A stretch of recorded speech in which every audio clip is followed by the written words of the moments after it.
Blackstone Audiobooks presents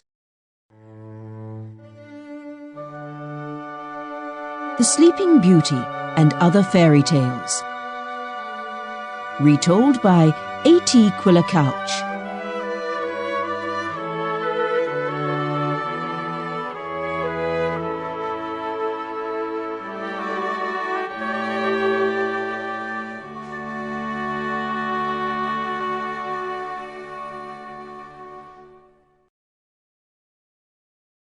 The Sleeping Beauty. Once upon a time, there lived a king and a queen who lacked but one thing on earth to make them entirely happy. The king was young, handsome, and wealthy.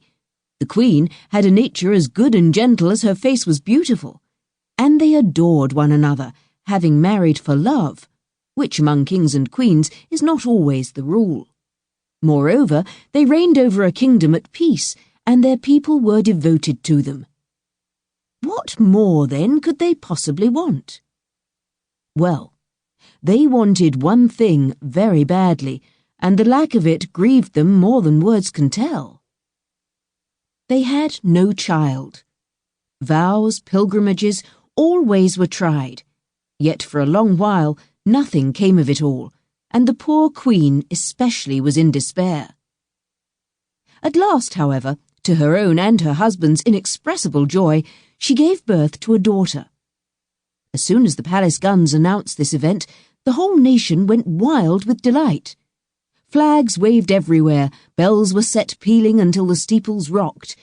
Crowds tossed up their hats and cheered, while the soldiers presented arms, and even strangers meeting in the street fell upon each other's neck, exclaiming, "Our queen has a daughter! Yes, yes, our queen has a daughter!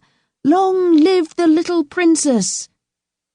A name had now to be found for the royal babe, and the king and queen, after talking over some scores of names, at length decided to call her Aurora, which means the dawn.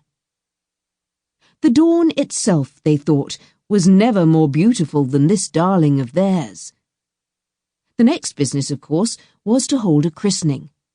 They agreed that it must be a magnificent one, and as a first step, they invited all the fairies they could find in the land to be godmothers to the Princess Aurora, that each one of them might bring her a gift, as was the custom with fairies in those days, and so she might have all the perfections imaginable.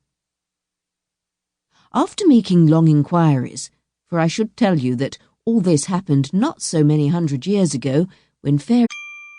Sample complete. Ready to continue?